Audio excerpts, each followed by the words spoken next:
This episode of the Managing Madrid Podcast is brought to you by the Managing Madrid Podcast, live in Toronto, happening in 4 days, just a few hours after the World Cup final, which will now officially feature Aurelien Tchouameni. So he will be, I'm sure his performance will be a talking point, among many other things, like, whatever happens in that game. I'm sure it's going to be spicy, just knowing how this World Cup has gone. So just some housekeeping. Oh, by the way, if you want to come to that Toronto podcast, we're virtually sold out, but I talked to the owner and we can probably squeeze a few more seats in. So really last chance. Link is in the show notes if you want to come to our Toronto podcast. Do it ASAP. We're giving away prizes from signed prizes from Real Madrid players, and it's going to be an absolute heck of a party. So do that ASAP. Housekeeping. If you're interested in thoughts on Messi versus Modric yesterday, we did an entire podcast over on patreon.com/Managing Madrid. It's all there if you want access to that. Coming up is a really fun conversation that was all over the place, but that's how we do it basically all the time whenever Jose and Sid are both on. We spoke about France's run, Benzema's absence today in particular, Camavinga not getting any minutes, what the final looks like, Tchouameni's performance tonight, and then some other stuff that we needed to address, like Endrick's deleted tweet, the behavior of some fans last night in reaction to Messi's performance, and naturally some Mbappe stuff, unfortunately, at the end of the podcast as well, because Sid is on and he's been pushing that agenda. So enjoy the podcast, and let's start with the help of Derek Ray and Ray Hudson. Let's go. Nice article in the Managing Madrid blog. Wonderful lads that do a great job there, and worth reading about that man there. Karim Benzema needs to rest, and the numbers reveal why. Times ended up almost looking like a 6-3-1. Some very good writing about that on the Managing Madrid website. First-rate podcast as well. Of course, Perez Valverde was a huge part of the equation.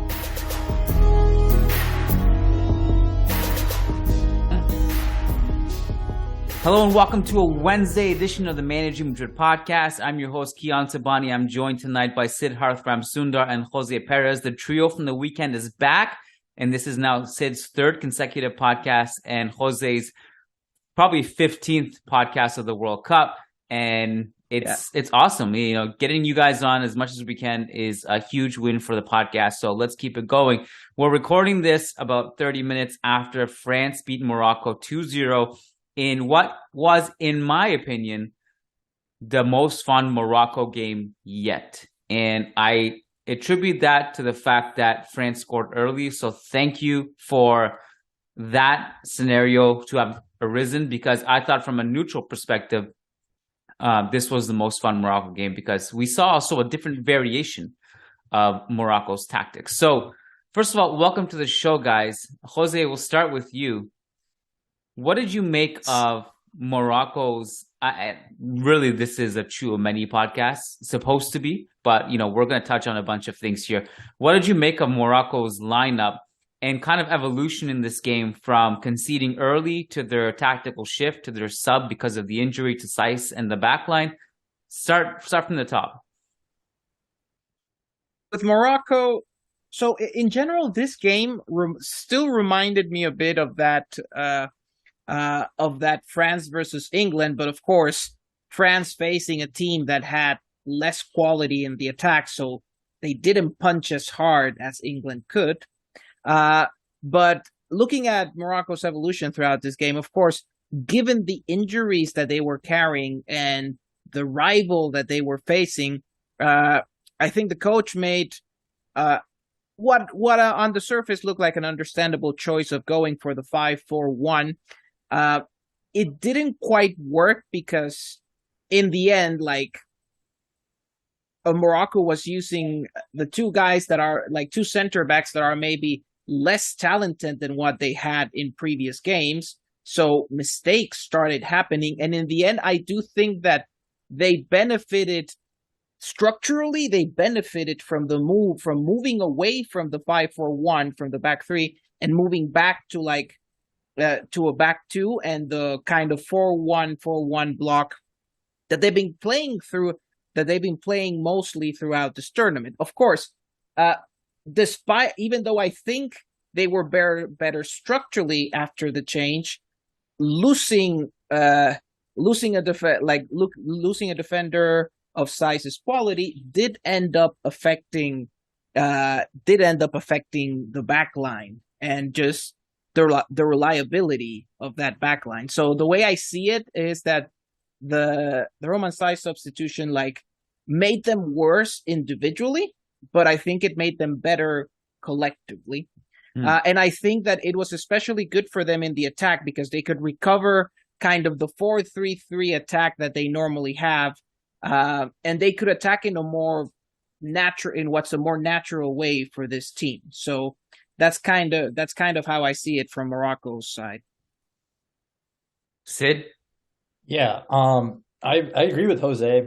I always agree with Jose tactically. I rarely disagree with Jose tactically, but basically I agree. However, I can't say I found it that interesting for the neutral, and that's because even before the game, if France went up, I didn't think Morocco had what it took to win, and I was very impressed by them tactically when they shifted to the 4 at the back, because there was a small period where they applied pressure by being perfect in possession. The wide rotations were perfect. Every player was extremely careful and really careful to release the ball. But even with that perfection, they didn't really create anything that wasn't a half chance at best. So yes, it was interesting, but I've seen Varane, I've seen these guys do it against England. I didn't really have confidence that Morocco could give them the same problems. There wasn't a guy like Saka driving in and inviting fouls in the box. It was a little less threatening. So I didn't find the game as interesting from a neutral standpoint from 1-0 on. But they did get close. It's weird. Football is a weird sport that way. It's like they only created half chances, but if one of them bounces in a lucky way, it's an interesting game. But I don't feel they created anything clear-cut, which is why, and I didn't expect them to, and it didn't quite happen, even though they outperformed expectations. So that part of it, the only creating half chances and not creating enough clear-cut chances, that was ultimately their downfall, right? Where I thought it was interesting was that I saw a side to Morocco that was dormant throughout the World Cup in these big games, because this is the first time they had conceded. They're going down. This is the first time they had conceded. I think the only one was the Canada own goal, right? Was the Canada right. own goal, yeah. So that's the only time they were chasing the game. And I was actually concerned about that going into this game, because I thought they don't have the punch to chase these kinds of games. And I think ultimately against an opponent of this quality, they did not have the punch to do it. But I think collectively they came as close as a team of this talent level could. Yeah. And so here's where they impressed me. And because what they did after conceding in the 5th minute was, to my surprise, they started to break out the shell early. And I thought, look, 85 minutes plus injury time, it's a lot of time to make up ground on the odd counter, the odd set piece. There is no real need to do this, but they did it. And that almost really cost them early, because an inexplicable Giroud open net miss in the box, which comes on the back of that amazing Tchouameni ball carry and through ball to Mbappe. So there was a stretch in that, especially after the sub was made and they shifted to the back 4. And Amrabat was basically playing as a 5th center or 3rd center back, where they were conceding chances. They were giving the ball away. They looked rattled, and there was a good chance they could have gone down 2-0 at halftime. But I think where they did impress me is that their ball progression was really good in this game. If you zoom out and look at it from 1 to 90, there were phases in this game where they looked comfortable with the ball at their feet, and they looked comfortable getting through the lines. Where they did not look comfortable, and that's probably down to En-Nesyri having not a great game, not getting involved as much, and also not having a reliable goal scorer or whatever, or maybe just panic feet at the end, just putting your ball through it, not shooting in some situations. It was just that last final thing that they just didn't have the experience, the composure, and the talent to actually punish France. But up until that point, the field tilt was heavy in their favor. I think they had almost 70% possession, or definitely above 60. And so it was just interesting to me to see that side of Morocco's game. And it's always interesting to me how there are teams that sometimes in our mind we think are not capable of playing a certain way because they've basically put a low block into their identity. It's an ingrained, but then they're forced to attack, and then it's like, oh, they actually can progress the ball pretty impressively. And so that part of it impressed me. Ultimately, this is kind of like, in some ways, in another level, the Croatia syndrome, where it's like you can only go so far with this kind of talent. And I think they had a really talented team, obviously, and a lot of new names that I didn't really have on my radar appear on this Morocco team. But ultimately, they just didn't have it. And there's another side of this coin that is fascinating to me. It's the France discussion and their evolution in this tournament, and where I think maybe they might suffer against Argentina. But is there anything else from the Morocco side of things you guys wanted to jump in on?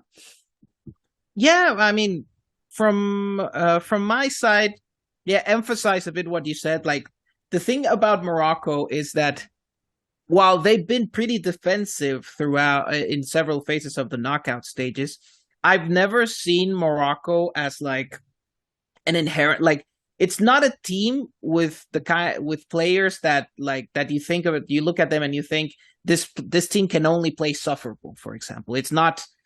It's never been like that. Like, Morocco has always had, in general, I would say that at least the stereotype is actually that, like, North African nations have pretty good players from a technical standpoint. And I think, like, a very stereotypical North African team would be, for example, Tunisia, that, like, they always had pretty good players from a technical standpoint, but defensively things were like they were a bit more open, almost naive, one would say. With Morocco, and it's been the case already since the past World Cup, where they didn't qualify simply because they were like just like now in a pretty tough group. Like, they were in the group with Spain and Portugal. I thought Morocco 4 years ago would have qualified to the knockouts if they hadn't been in that kind of group.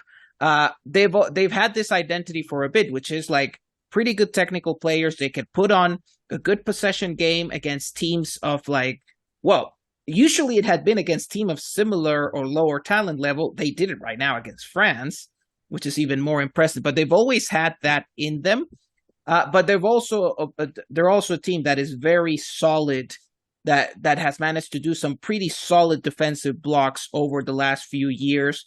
Part of this is actually legacy of, like, Hervé Renard, the same coach as Saudi Arabia now, because he helped the team develop that kind of defensive structure, and his legacy has continued on with the current coach. So it's just a very complete team. One, I would say, I think it's clear that it's kind of the best optimized team for their talent in this tournament, because it's a team that just can do a lot of things really well. You wouldn't expect a team that knows how to suffer like this. You wouldn't expect them to be able to play possession like they did, which is what makes them so enjoyable, because they're just very versatile.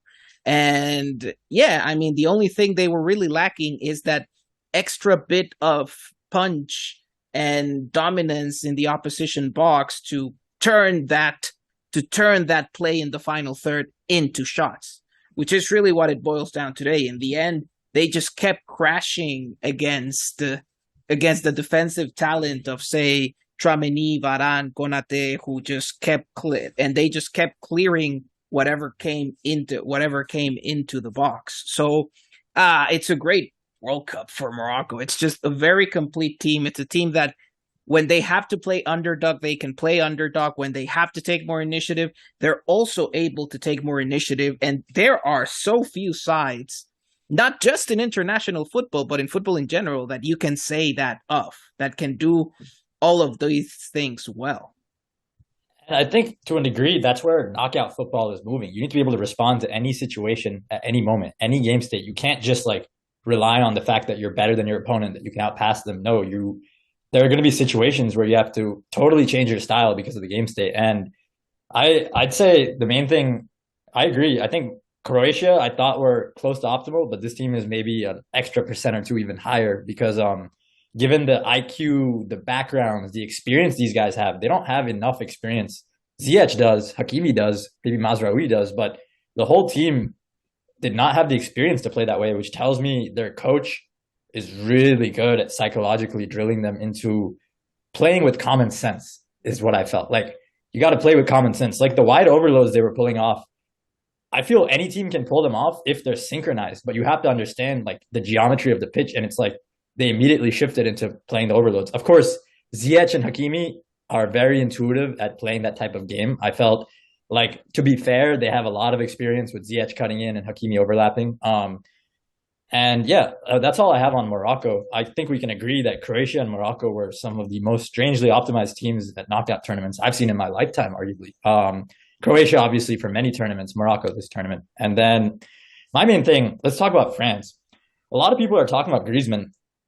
It's kind of wild to me that between the World Cups, Atleti essentially prolonged Griezmann's prime, got a league title and 80 million, and got Griezmann to show up at a new World Cup fresh. And now his stock is up going into his mid-30s. It's kind of wild. And I think just like Messi, we got to talk about how a lot of these guys end up at tournaments burned out from a long season. This guy has not played much. This is who Griezmann is in his prime. It's just that when you let a burned out player chill for a couple of years, this is what you get. You get him playing like he's in his prime. Jose, France things. I mean, I'm curious to get your thoughts also of your assessment of them in this game, and also if there's any part of you that's worried for the final, just given their injuries and stuff. Yes. So first of all, like to talk a bit about, to expand a bit more on what Sid was saying, like I think, yeah, it's kind of interesting to think about it, because I think still like players like Griezmann went into this like with a bit more rested, maybe they'd been playing, and that's true. I mean, we're talking about the Griezmann of who's been spending like half this season doing like the 30-minute sub appearances. That could be good from a physical perspective going into a World Cup, and then he also has like the chip on his shoulder of like feeling that he still has something to say, something to prove. So he went into this in an almost ideal state here, because he goes into this relatively like well rested, because he hadn't played that many minutes, but he also was going into this like in pretty good form. Like despite the relative lack of minutes played at Atletico, he was still Atletico's best performer. So he came in good form, wanting to prove something, and relatively well rested, which is great. Then going into the rest of France as a team, this, again, to me, this is just very similar to the England game in that France, in some ways, one can even say that when France scores this early, it's not even that beneficial for them, because they take the step back. They become more passive. The opponent gets to do more things. And yeah, just France just switches down a gear and just becomes very passive, with the confidence, with that almost like Real Madrid confidence that they have an extra gear in them, and if push comes to shove, they have a way to score again, or to react to whatever their opponent, whatever changes in the scoreline. Like, you always get the feeling that sure, they were under pressure by Morocco, but if Morocco had scored, France probably had that extra gear in them. It happened against England. It happened here against Morocco, and that's what France is playing. Like, that's what France and Deschamps' ball looks like at the moment. I mean, the only concern is that this midfield line, and I think I said it also like in the previous podcast, this midfield line does not have, it's not the same like having, say, this time around they have Mbappe on the left wing instead of, say, a Matuidi, and Tchouameni is still not at that Kante level of like Kante or Casemiro level of like defensive perfection, where he can defend spaces that at that level. Yet he'll get there. But it means that this defensive block is still, in my opinion, not at the level where it was 4 years ago.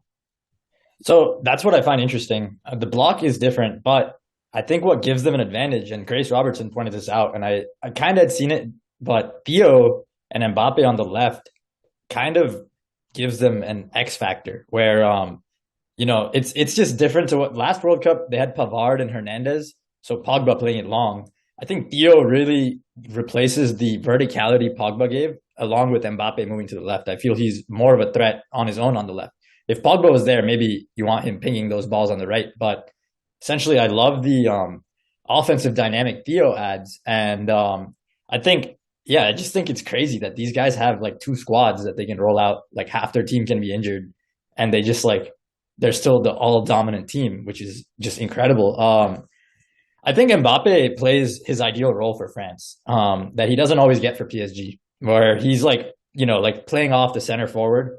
I think people underrate the extent to which he kind of bends the defense. Even when Morocco were playing well, they didn't give up transition after transition, because I noticed numerically they still left some guys deep when they were attacking, because like there were a lot of times they had no choice. Like you're playing at Mbappe, I don't think there's a scarier player in transition. So I think the amount of gravity he generates has increased since the last World Cup. That's actually something that I think is underrated. He's not, maybe he runs in behind a lot like the last World Cup, but the way he plays in the half spaces, the way he acts as an outlet, I think it's gotten better.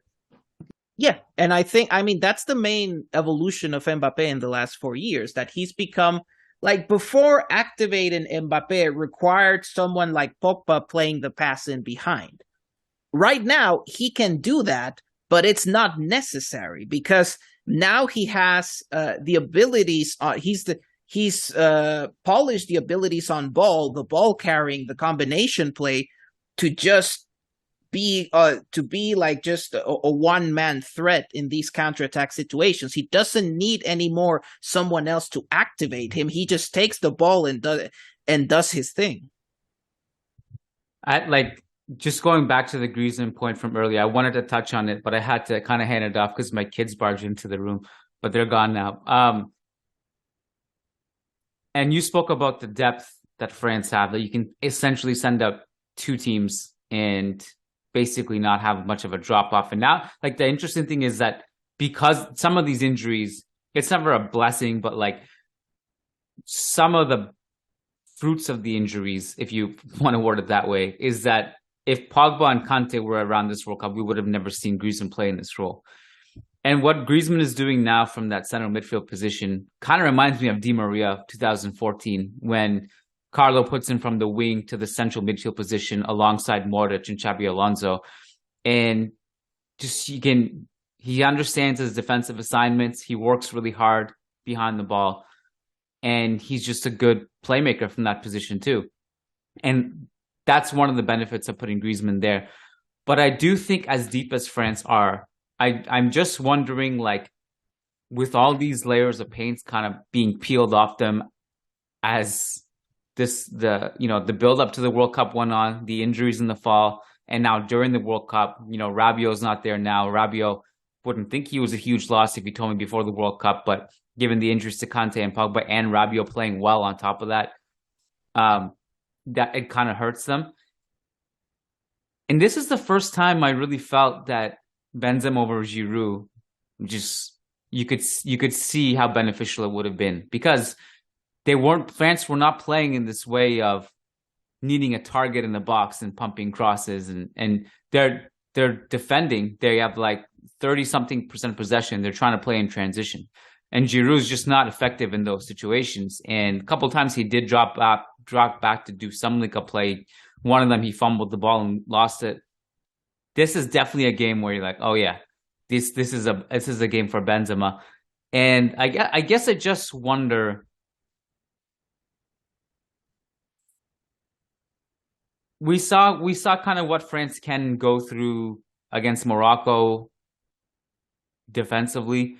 We saw some of the problems against England. What does this look like versus Argentina, do you think? And that's what I'm curious about.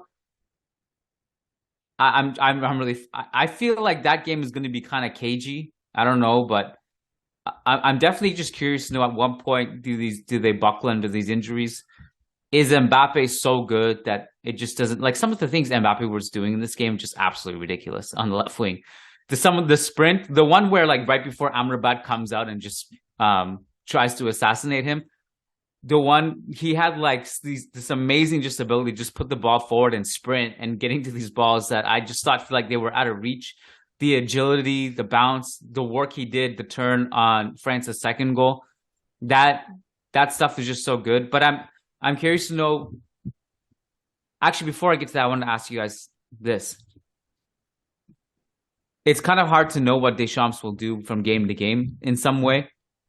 Last game, he made one sub, it was Coman. In this game, he had both Thuram and Kolo Muani come in over Coman.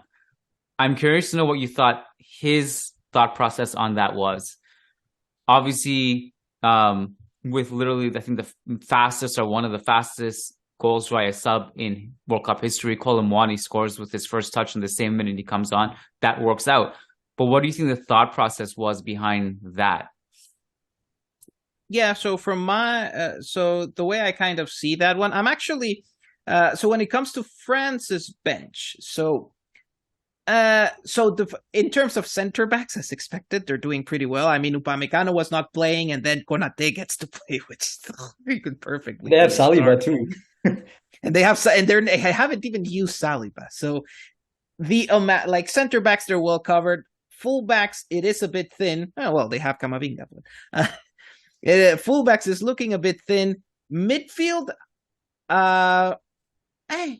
Fofana, not super fan. His second half today, I like. I still think it's a bit of a waste to use Fofana as the Rabiot replacement and not Camavinga, but that's a story for another day. But given those choices from given Deschamps' unwillingness to use Camavinga, I still feel that midfield is a bit thin. But forwards, I'm actually surprised at how things have turned out, because I think both Marcus Thuram and Kolo Muani have had really good cameos throughout the World Cup, like punchy cameos throughout the World Cup, because Coman is a player that I like a lot, very Messi dribbler and everything, but he's always been a bit lacking in the punch at the end, the scoring, the goal scoring. And with Kolo Muani and Thuram, I think Deschamps had punchier options there, so it just kind of made sense. Also, precisely because what we mentioned about Giroud struggling in these transition situations, to me, kind of the change of like leaving Mbappe as the center forward and then putting Thuram to the left actually made sense. And I think it was a good change for France. I think the intention was kind of that, to like enhance what France could do in transition by, instead of having Mbappe and Giroud, having Thuram and Mbappe. And I think it worked out. And I think that was a pretty good change, and it worked, it worked out pretty well in the context that France were in. So I did like the substitutions there. I agree, it worked, and that's the ultimate gauge, because Thuram it worked, and I agree that more than anything, Mbappe wasn't defending that much on the wing, so putting him up front, letting him occupy the defenders was really useful, I thought. And I think as far as the next, I agree on the substitutions as well. I think Camavinga needs to play more. I think the problem and the reason he doesn't play is because he doesn't have his role. He doesn't understand, we've known this a lot, but he doesn't have his archetype of player down. So maybe when he picks up the ball in Rabiot's position, he doesn't have clarity on what to do with it. And maybe Deschamps sees that in training when they practice. I'm really confident that's the case. Fofana, he's not better, but he'll make the simple decisions and he won't make too many. Whereas Camavinga is so good, he will be in positions where he can dribble or pass. He can do 50 things to get out of a situation. He's still learning which one decision he should make. And that's where, I understand, this is Deschamps' style. Camavinga is young, but someone like Jules Koundé, on the other hand, he's had a lot more experience at the top. He knows what to do at right back. Yes, Koundé is way more experienced. Yeah, that's the thing. Camavinga is just caught in a tricky spot, and I don't question, this is the area where Deschamps, I think, just he knows to keep things simple in this tournament, is what I feel. He like what you said about, they know that they can always hit Mbappe on the counter. They know that it takes more effort for the opposition forwards to get a mistake out of Varane than it does for Mbappe to run in behind. And that's where I think the French rearguard is why I'm confident in this last game for them. I really like the way Varane has defended the whole tournament. So many times between the last World Cup and this, where we heard about Varane being some legacy player who's only good because he won titles. Well, now he's back and he's cooking. He's really good. And Konate was phenomenal. I actually think Konate is a better defender than Upamecano, interestingly enough. And I love their center backs. I think in the final it's going to be gritty. It's hard to predict. I think Argentina are at a level where you can't say France win for sure. I think that's a big compliment for me. It's not like the 2018 final where it would be a big shock if Argentina won. I think Argentina are better than Croatia 2018. They might be one of the stronger teams France has faced throughout the run when you consider the tactical clarity they play with. So, but I think Mbappe will win the tournament. I think France will win the tournament. It's a tough one. On Camavinga, I think it's interesting that, as we break down these last two France games together, that we noted problems in midfield in both the England game and the Morocco game, and there were no subs in midfield. And I think, like, when we talk about Camavinga's inexperience and stuff, when I look at it, at least, I see a player who played on the highest level in the Champions League knockout games with really high stakes and performed incredibly well under pressure off the bench. And I thought that was a huge green flag for his mentality and his ability to cope under pressure, even if there are kinks to his game that he needs to work on.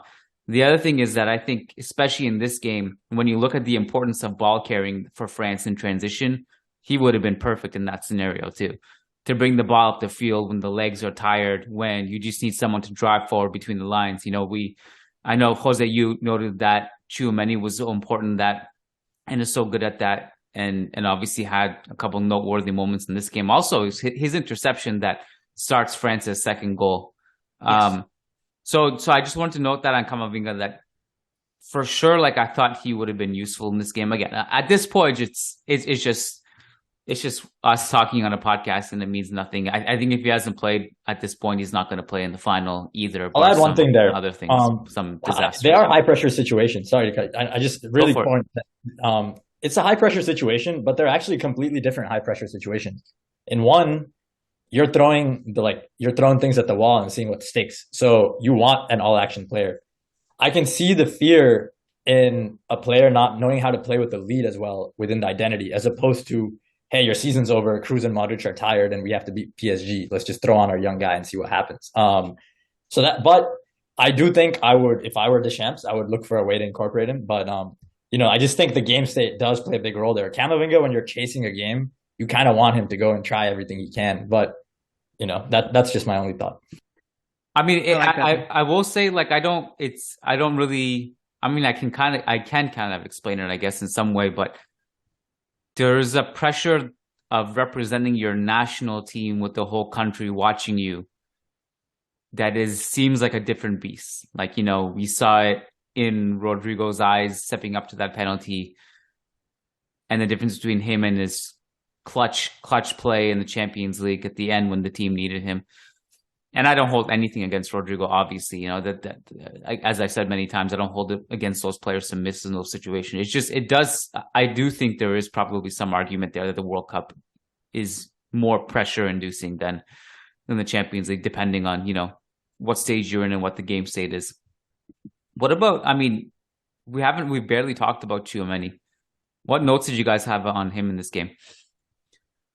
It's probably my favorite. This might be my favorite Tchouameni game on ball, because it's just one of those games.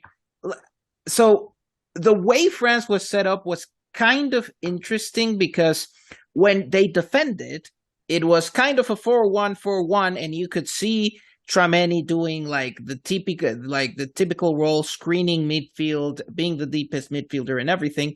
But when France had the ball, what was interesting is that many times Fofana stayed back, and it was Tchouameni the one who had more freedom to go forward, carry the ball, etc. So it was kind of fun, because we did get to see.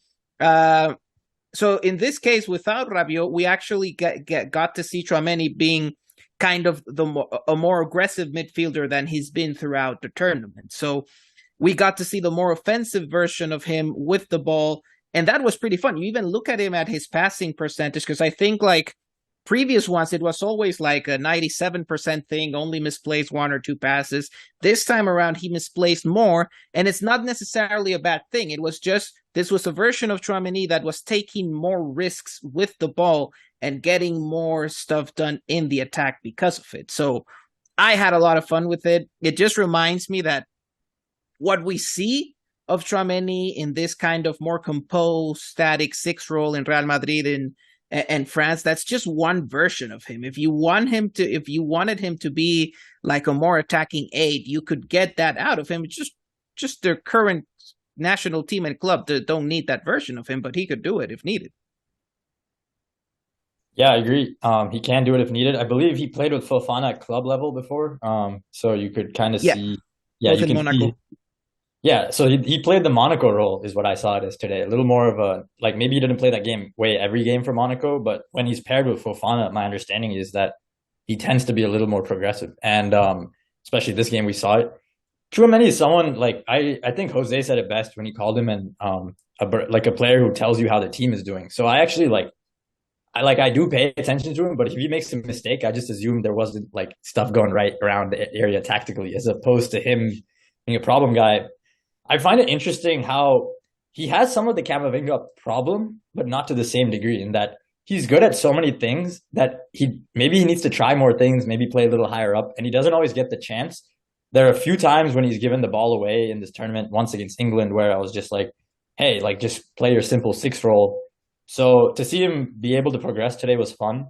However, Tchouameni is just like, I don't know how to describe it, but this guy's going to start and win titles for teams for a decade. Like, I'm not worried about him. And, I actually found the performances of guys like Varane, Theo more interesting because I think they have more to fight for. Like, Tchouameni's starting for us for a decade. I love the guy. Like, that's why. So yeah, I don't even pay too much attention to him unless something's going wrong. Yeah. And I think, and it's good that you mentioned also the risk taking and the ball losses when he plays like a bit more effective. Because I think today there was one like at the 75th minute, something like that, like a turnover from Tchouameni that led to like a pretty dangerous Morocco attack. And of course, it's like, yeah, those are things where maybe he didn't play it as simple, but I kind of enjoy seeing this more offensive side of him. It's fun, and it just reminds you of just how an insanely well-rounded player he is.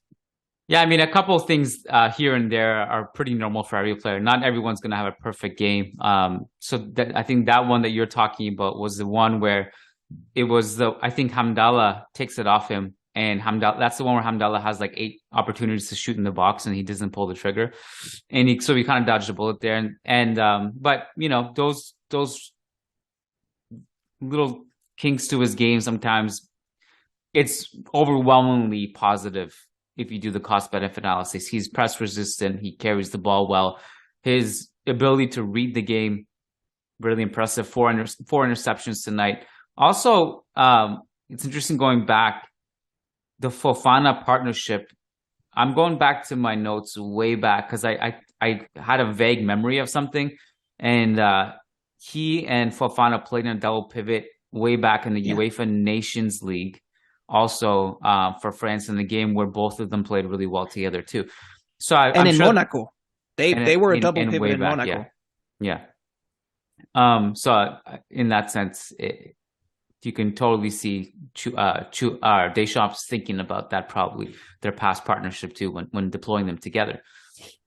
Yeah, there are some very nice sequences. I didn't see them that much this time, but I think it was versus Tunisia that Fofana played. Like there are certain situations that I really like when Fofana like stays ahead of Tchouameni because he knows exactly what kind of progressive pass Tchouameni is going to play. So he's like right at the spot where he knows, okay, he can play that pass. I'm going to be here, and then he gets it. And like I remember that against Tunisia, like he was struggling because like his Fofana's ball control wasn't particularly great that game, so he was letting go of some of those passes. But you can see some of the chemistry there. Like Fofana positions himself like in the spots where he knows that Tchouameni can make those progressive passes, and those are the moments where you notice that there was some club chemistry going on. Of course, in this game, Fofana was significantly more conservative than Rabiot would normally be, which is probably just a function of the player habits and confidence, but also they had, let's just say that France's left side was pretty busy today trying to defend everything that Morocco was trying to do on the right. So I think it's also natural that he was playing deeper. So for the final, if I'm not sure which area for France could be more of a problem. Maybe it's Alvarez steaming through the left side of France's right side, or maybe it's Messi again. However, in the final, I expect it to be a defensive game for sure. However, I expect it to go a lot like French games have gone the last two World Cups. So essentially, if you go up on them, they will find a way to go equalize or go back up on you. And if they're up on you, good luck winning the game. And I just think 0-0 game state is what I'm paying attention to the whole time in the final. If Argentina win, it might have to be like, it's just maybe France play better when maybe they play worse when they're up. And the ideal way to beat them is going down early and then like having most of the game to equalize. A bit like Real Madrid Atleti in the 2016 final. If you guys remember, like Real scored early and then Atleti had to play possession and Juan Fran and Luis came up. Maybe it's a game like that where Argentina are forced to expand their game a little. I would say I would go with that just because as great as the defenders on both teams are, I think when it comes to who's the best space creator on both teams, I think Mbappe has just edged out Messi now. Just physically speaking, in a defensive game, you can afford more of you cannot afford to be at the same numerical disadvantage you are when you're defending Mbappe in transition as Messi. I think Messi's easier to defend in transition, and that's where it allows France to play deeper. And so that's what I'm looking at in the final. Essentially, can Mbappe create more space in transition? That's what I think he will. Jose, any further France-Argentina final thoughts, and then Yes. we can jump on to a couple of other topics and then wrap it up. Yeah, I think that one is going to be fun because this is almost a final where I almost feel that the team that sits back harder is the one that has the advantage in a way. Because I think that the most comfortable game state for Argentina, like the one thing Argentina doesn't want, them being the ones having the ball, having the initiative going forward, because then in that situation, they lose the ball. They're a good counter-pressing team, but you know what happens when you have Mbappe running down. And this time against Nahuel Molina, who is not exactly the most talented, the most talented defender. That's a complicated one for Argentina. So they actually don't want to be the proactive side in this one. The most favorable game context for Argentina is to sit back, to soak up the pressure, to let France come to them, and then try to see something not too different from what they were doing against Croatia. Just the big difference being that France has a lot more punch than Croatia. So they're going to test that defensive line a lot more than Croatia did. But I still think the game plan should be kind of similar. Soak up the pressure and then just try to find like those little opportunities with Julian Alvarez and Messi up front and see what they can get. I think a very minimalist defensive game plan is what works best for Argentina. And on the same time for France has more talent, and let's just say that they look better. They are looking better, punchier in possession than Argentina. So if they have to take the initiative, they will be a lot more comfortable than Argentina is. And they also have more speed in that back line to defend again. Like they also, on the counter, it's still kind of a more favorable situation for them because they have a bunch of monsters who can run in transition against Messi and Julian. So it's not the same. So Argentina's threat going into space is not that big. So I do think France is more comfortable taking the initiative, but I still think that if France concedes, it's going to be more like that. It's going to be taking the initiative, trying to do something, and then some counter opportunity happen and Julian finds a way, or, well, you just saw Messi. Like, he didn't need pace to burn possibly the best center back in the tournament with Guardiola. So he doesn't need pace to burn you anyways. That's what I will say. That's why I think 0-0 is important, because Guardiola did that when they were down already. So he was trying to win the ball back. So that's where, if Argentina go up, I could see Messi cooking Varane, any of the defenders. I could see Messi cooking any one of them. But I can't see Argentina going up unless Alvarez does something like he did against Croatia. And that's where I feel the French defenders are just so good. Like Varane, you can't just bully this guy. He's a tall guy. He's fast. Like, you can't just shove him out of the way. Konate is he's incredible physically. So yeah. My feeling is that it's easier for France to go up 1-0 than it is for Argentina to go up 1-0. And also that would be much better for everyone watching too, because like Argentina are so good defense. I say that as a compliment to Argentina because they're so good defensively, and they've been one of the best defenses in the tournament, if not the best. Statistically speaking, I think it was Morocco up until today. But they've been so good defensively in this tournament, and they have this ability to just slow the game down and grind and turn the match really cagey and disrupt flow. And so for them to go ahead early, and this is where I think France had to be really careful not to make a mistake at the back or slip or succumb to like a counter-pressing effort where Argentina pounce on a loose ball in the box or just outside of it. If France go ahead, it's a different ball game. Now all of a sudden we get Argentina and trying to get Messi in the ball and Alvarez in the ball in the final third, plus France's transition attacks. And that becomes all of a sudden really fun. So against a slower backline, and that's part of the issue. And then from Argentina's side, like I think there's going to be a very interesting game for France playing out the back. Like Upamecano, Tchouameni are going to have to be on their game with the ball because Argentina has this. So the main thing that Argentina has defensively above France is the amount of defensive work that their midfield line puts, because everyone there, like Enzo Fernandez, McAllister, the ball, they all put on a massive defensive shift, and they are a really like they actually have like this almost like club level like mid block and pressing trap approach where they try to bait you into making certain passes down the middle, and then the midfielders know how to jump at the right moment, intercept the pass around the halfway line, and then try to get a counterattack from that situation. And if France wants to prevent those kinds of situations, then it's going to be a very important, then Tchouameni and Upamecano are going to have to be very sharp with their passes and have the ability to find, say, Griezmann and Mbappe up front. And of course, if France can overcome that line of pressure from Argentina, things get a lot easier from them. So it'll be interesting to see if Argentina can find a way to cut to intercept those passes, similar to how they did against Croatia through several phases, or if France finds a way to overcome that, because that's going to be quite an interesting battle. I was a bit disappointed by Dembele today. I expected him to do a little better. In the final, if he's that quiet, it could cause problems. But if Dembele goes lively, it's really hard to deny France everything they want to do.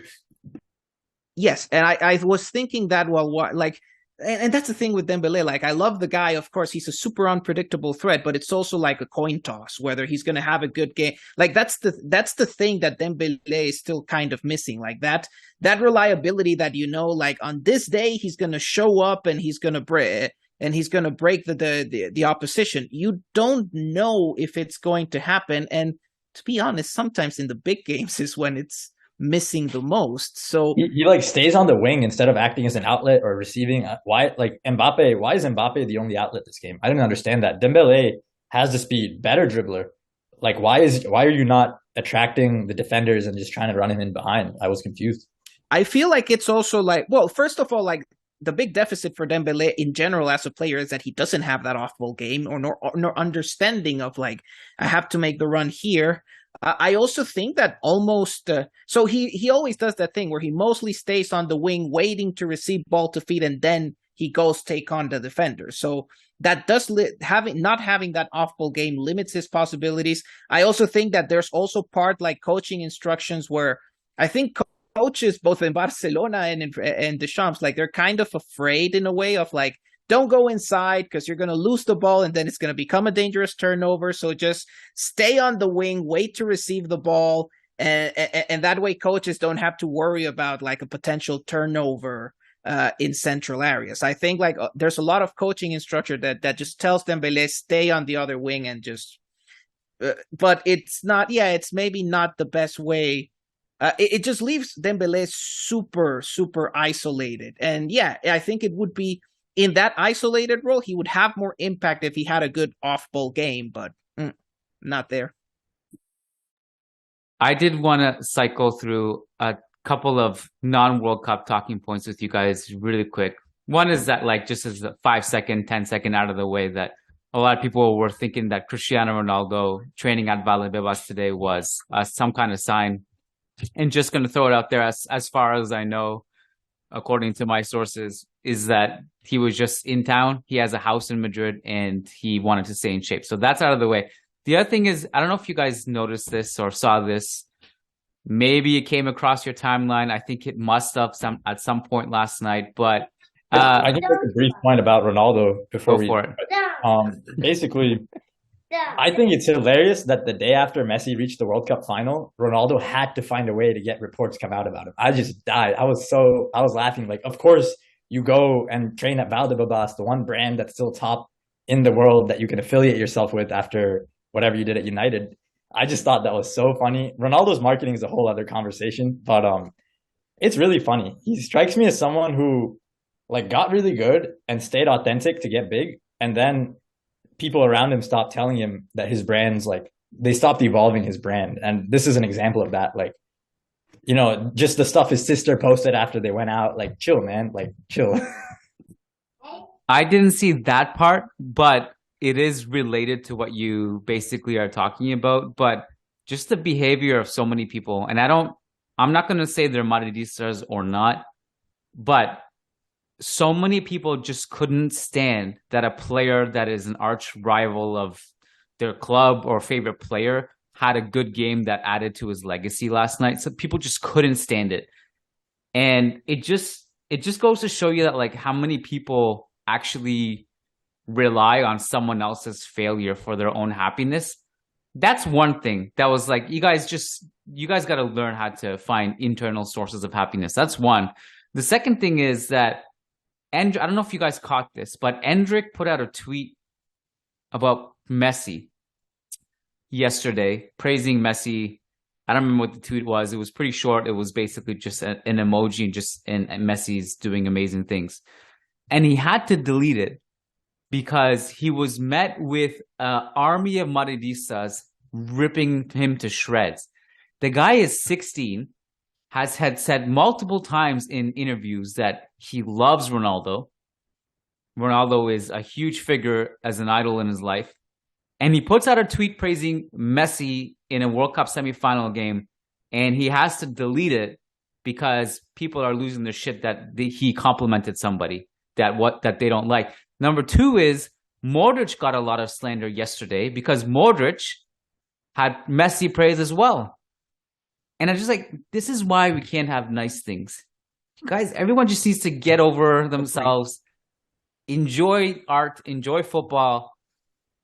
My God, I just needed to get that off my chest. That's it. There's a healthy level. I think there's a healthy level of banter and rivalry, and there's a lot of fans who definitely exceed that. Now I'm thinking about it, like, poor Endrick, because he's gonna get like a double pylon, because you get the pylon from Real Madrid fans, then you get the pylon from Brazilians who probably don't want to praise an Argentinian. So that's but yeah.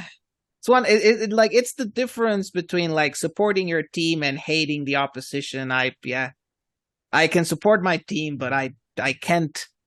But that level of hate is just, I agree. Just kind of find other sources of happiness in your life. That I definitely agree on. I didn't know. So I've seen the Modric thing. So that being said, I hadn't looked at replies or comments. I didn't know that people actually got upset at what's very clearly a generational player praising another generational player. The Endrick one I hadn't seen, but it's like, oh, poor guy. That's a double pylon from Brazil and Real Madrid fans. For what it's worth, we saw the exact same thing when Ronaldo was scoring hat tricks to win us Champions League after Champions League, and it's like, all of a sudden, you saw lots of tweets about how you can't be good if you don't touch the ball outside the box or something. I'm like, chill, man. He decided these games. Like, he's good. It's a seesaw. It goes back and forth, and it goes both ways for sure. Yeah, and Ronaldo's a little bit older in his career right now. He's not nearly he's just not doing what Messi's doing, obviously. So there's that aspect of it too. And just wait, if after all of this, if Messi like misses a penalty in the final, it's gonna come back the other way like a tsunami. Ronaldo that being said, crazy. by the way, talking about that, so talking about Endrick again. So if there's one thing when you see Endrick play, is that he's clearly more Ronaldo inspired than Messi inspired. You can see that in the way he plays. You can see he's watched more Messi than more Ronaldo than Messi through. Yeah. Like he's learned more from that. Yeah. I feel like he's learned more from Ronaldo, but his technique is like Messi's. That's what makes it. Like some of his finishes are very Messi, in my opinion, and the way he takes a little touch. And all things considered, what I find interesting is that Ronaldo has fueled this with the way he brands himself. Like more than Messi, Ronaldo has fueled this. It's like there's an article that Jonathan Leo wrote on The Guardian, and I reference this every time I talk about his marketing, but Ronaldo's brand is being the man who makes the world like bend to your will. And it's just really funny how much he's marketed goals. Like at worst, he's one of the top 5 players in the history of football, in my opinion. It's unlikely that you can place him far below 4 or 5. Even if you don't value his off-ball game as much as me, you can't like bump him down too low. But I think he's contributed to it by essentially using numbers as marketing. Like I feel he really pushed the goals. And I will admit, there were times when I was younger, when Ronaldo won the Ballon d'Or, when maybe Messi was just better that year. It's quite possible. It's quite possible. Like there were only a couple of those years, even when he won the Ballon d'Or, that I think he was better. But that's what I find interesting. I feel like it just became this marketing thing that they made the sport more popular as a result of what they did. And now we have this sport full of stands that just are waiting. And I feel like this is going to continue if players market themselves like this. You create the sort of discourse you want to see. Now, maybe it's partially more interesting because when you see other people lose their minds over another human being, you wonder what's going on here. But I don't think it's that great long term. I agree. It creates a lot of schadenfreude where people experience emotions that starts to push them away from the sport eventually, I would assume. Yeah. There's no question. Either way, it's just, I guess part of the frustration is that, and this happens in basketball too, happens in any sport probably. I only follow football and basketball, but it's just sometimes it's just annoying that the dialogue is not about the greatness of all these players and the treat that we get watching these guys play. It's like if one of these players does something well, instead of focusing on that, we just have to focus on being caught in this just childish feud, which, it's just, that anyways, it's just a frustration. Anyways, it's neither here nor there really. We should just be talking about other things, but yeah. Instead of hating that, like hating when the opponent does good things, I mean, this is why these two ascended to the heights they did, because they pushed each other with what they did. So, like, it's not like Ronaldo goes and hates what Messi does. He takes that and uses that to try to be better, and vice versa. And that's kind of and if you're gonna have an opponent and a rivalry, that's how you should take it. Use it not as an opportunity to hate or demean others, but use it as an opportunity to improve yourself. Yeah, that's where I think Messi himself would be the first to credit Ronaldo in these conversations. But yeah, I agree. I completely agree. I don't think Messi would be as good as he's become without someone like Ronaldo to push him. I completely agree. Now, I guess one talking point I want to bring up, did Florentino place the call to Nasser Al-Khelaifi already? When is Mbappe? So I just want to bring up this one point. Mbappe for France plays where he wants to play. For PSG, he posts Instagram stories criticizing his coach for playing him as the pivot. I feel like this is going one way. How do you guys feel? I mean, with that particular thing, he has Vinicius here, so I don't know if he's going to. I suppose in 2 years, Benzema will. I don't even know if Benzema will be gone. It's possible that he just stays in a diminished role, and then Endrick's going to be here. In the end, he's gonna he's the type of person I think who is going to be like, well, I get what I want if I'm coming there, but I don't know how to answer that, Sid. Has he made a call this World Cup? No, I'm 100% sure that he wouldn't have done that. But will the call be made eventually? I think it's on the table in 2 years. Eventually. Right now, I think right now Al Khalifi is not even receiving calls. He's just partying around because he has Messi and Mbappe in a World Cup final. So this is kind of a dream final for Qatar, because it's like the PSG stars, like both of them facing off each other in the World Cup final. But I kind of agree also with Kiyan that it's right now finding a fit for Mbappe can be tricky in Real Madrid, because with Vinicius' current situation, it would also kind of make sense for Mbappe to play a bit more of a pivot center forward role, similar to what he's playing in PSG. So so it'll be interesting to see if he can get what he wants there. Right now, like with Vinicius' explosion, like it kind of makes more sense right now. Like right now, for example, looking at the future and looking at the current generational monsters, Haaland makes more sense in this team right now than Mbappe in terms of fit. Like I can see the fit more easily right now.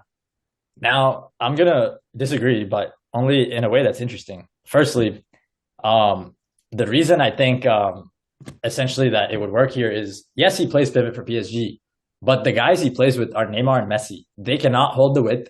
They cannot run in behind the way Vinicius can. So immediately, I think there's a more interchangeability to the Mbappe-Vinicius dynamic that you just don't see in PSG. I actually can totally see that working fine. I'm not even worried, because I believe we are like, when the way we sign players is we just want the best. And Haaland, he's going to bang in goals for City. I don't think he's going to put the transfer request in soon. But, Mbappe wins the World Cup. He goes back and plays pivot, maybe goes out to Bayern in the round of 16, and everyone's talking about Haaland again. In that scenario, I think Mbappe makes himself come here, because, his mom put out to pretty much all the major media companies that the relationship broke a couple months ago, because they went back on promises. They told him they'll sign Tchouameni and Lewandowski, and they never followed through. So he was promised a role, is my understanding. So that's where I'm not as sure. And Kiyan and I talked about how the contract is shorter than we thought initially. And essentially, with Messi like pretty old and possibly going to Barcelona or MLS, Neymar just lost his World Cup dream that he kind of got motivated for. I don't know what else he has in mind for the rest of his career. And Mbappe now about to go back to a club situation where Haaland is going to probably outscore him in the next 6 months. I think this is not nearly as cool a situation for Qatar as you guys think. I think my understanding is actually PSG fans, people in France, they know PSG are a mess. It's not like they have a big brand presence, but they don't I don't know. You kind of read about it. You're like, wow, Messi and Mbappe in the final. How are their club doing? Oh, they're trash. Like, it's kind of weird. Even though they're doing better this year. And that's where I think this might be more of the end of a temporary peak for the Qatar project than actually a celebration. I don't doubt most of what you said. I think is true. But it's not like I don't doubt the tactical fit. Yeah, with Vinicius and Mbappe and the interchangeability and that link-up play on the left that runs in behind, it would be devastating. I'm not going to say that's not going to work. That will work. If it doesn't work, then it would have to be like a brain-dead coach who is like coaching us in 2 years from now, doing something weird, like asking them to play in our box or something. That would work. Then there's the Endrick piece, but then you then just ease Endrick in whenever. And I don't doubt that aspect of it. And even this summer, I didn't doubt the tactical aspect, because it was like, questions like, how is this going to work tactically? All these players here. In 2 years from now, it'll be probably even less cluttered. I don't doubt that. I also don't doubt the fact that Real Madrid is just a cooler place to play. And it's not mess. It's not, you're not breaking all these promises. The relationship is probably better with the club, between the club and the player. What I doubt is how much will it matter when the Sheikh shows up with another briefcase in 2 years. And in that case, there's that. But I got to say, like, he got his briefcase already. From a business how perspective, much money can you spend in a lifetime before you die?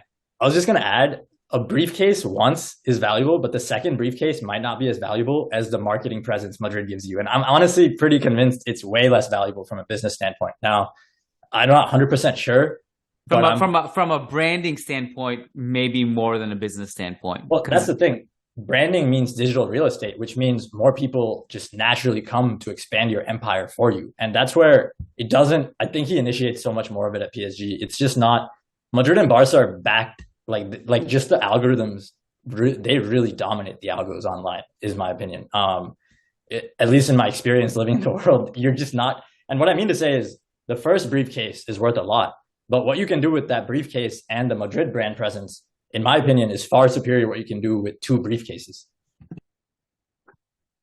Also, like, it's always funny to me because sometimes it's almost like we pretend Mbappe would come to Madrid to be homeless, in that, like, he's going to get paid handsomely at Real Madrid as well. It's not like they're going to throw him, like, you know, just a few bucks here and there, like a stipend. He's going to get paid handsomely. It's just that he's not going to be paid maybe on, like, you know, sheikh level. That's it. But yeah, I mean, I just don't know in 2 years. Logically speaking, everything you're saying makes sense. Tactical fit, I was thinking branding, legacy. 6 months. 6 months would be, if it's something like that, Sid, a 6 month timeline, it would mean Mbappe himself would have to breach the contract and pay himself out. No, for sure. I just mean, you're PSG. You broke a promise to this guy and you won the World Cup. This is a guy who models himself after LeBron James and loves flexing player power. I just could see him after this tournament being like, yo, I'm the best in the world. Change your system or I'm getting out of here this summer. Like, and I could see him being more serious. That's all. More than anything, I could see him being much more serious about wanting to leave than before. And in that case, my thing is, like, even the contract he signed was designed in a way where he still comes to us in his prime, and they're just expediting it by screwing it up every time they get him to stay. And yeah, it'll be interesting. I just think, you know, if he wins the World Cup, I don't think Perez is not getting him at some point. Like, this is a match made in heaven. Like, it just makes too much sense. We'll see. We'll see what the post World Cup period looks like for PSG. Like, I think it's interesting because I've also been wondering, like, both Messi and Neymar were playing at a really high level because they were super motivated going ahead of the World Cup. We'll see what happens post World Cup, how Messi will be in terms of mental and physical exhaustion post World Cup. We'll see how Neymar is doing in terms of motivation post World Cup, because I think it was a bit of a frustrating period for Mbappe because both Neymar and Messi were playing at their level, like at the highest possible level. And that took a bit off the shine from Mbappe. But we'll see how it looks like post-World Cup, because I think seeing a decline in the performances of Messi and Neymar it's something that I'm almost expecting. So that would be a period where, like, this second half of the season could be a period where Mbappe looks once again on top in that PSG hierarchy. But we will see what happens. And that's the main reason I'm excited, because no matter even the best case scenario, I think Haaland scores at least as many goals as him, and I think that pisses him off, and I'm betting on that. Guys, I can't do this again. We literally had a massive podcast this summer, and it was like, thank God we don't have to talk about this for 3 more years. And we're like, what, 3 months after we're talking about this? Can't do that. Can't do it. The main thing I've learned since that summer really is that Real Madrid and Barcelona, I feel, are much more powerful brand entities. I just don't think they're going anywhere. I think these conversations are inevitable. I think that's how the sport is designed right now. I gotta love Sid coming on this podcast. He just brings a different energy to, like, Jose, you weren't on yesterday's podcast for patrons, but we talked about Mbappe and Messi more than we talked about anything else. So it's just, this is the Sid perspective that he brings on. He gets us talking about all these things. I gotta run. My kid wants my attention and he deserves it. So we're gonna wrap it up here, and I think Lucas and I are moving the mailbag to Friday this week, so stay tuned for that. Jose, thank you. Sid, thank you. Appreciate your time. Talk soon. Take care. Thanks for listening, guys. And before we let you go, we wanted to give a quick shout out to our patrons over on patreon.com/Managing Madrid, and specifically to our $10 plus patrons who do so much to support the show.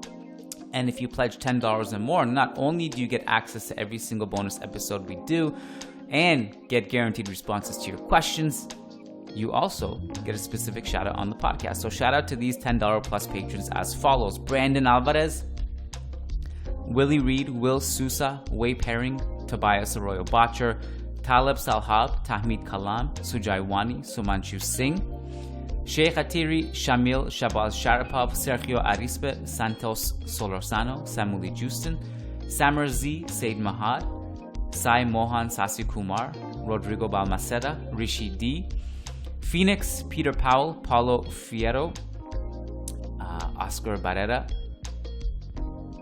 Martin Ridman, Magnus Lex, Patrick Diafati, Nico Laxo, Nicholas Moeller, Nick Ribeiro, Mowgli, MJ Diego, Michael Zinberg, Marin Myrtle, Magnus Lex, Logan Stahl, Leon Stavronakis, Kunal Tilakar, Crystal Glass, Kevin Rivera, Jose Cruz, John Fernandez, Jason Fitz, Ian Marley, Graham Gerard, Gary Kohut, Frederick Rantakiro, Frederick Sundros, Faisal Hamdan, S.A. Davisito, Eloy Enriquez, Edward Sossman, Daniel Williams, Con P, Christian Toft, Christian Acosta, Charles Williams, Brendan Powers, Brandon Stevens, Ashik Bashar, Arnab Mukherjee, Arman Gashi, Armando L, Antons Rudenko, Anirudh Singh, Ananya Kumar, Al, Azaz Hussein, Adrian Rios, Adar Zalukovic, Adam Dorsey, Varun, Fabian Moreno, and Daniel Smith. You guys are freaking incredible. Thank you so much for being part of this family. Thank you for the support. We love having you guys here and look forward to continually growing this podcast with you guys. Appreciate it. Take care and Hala Madrid.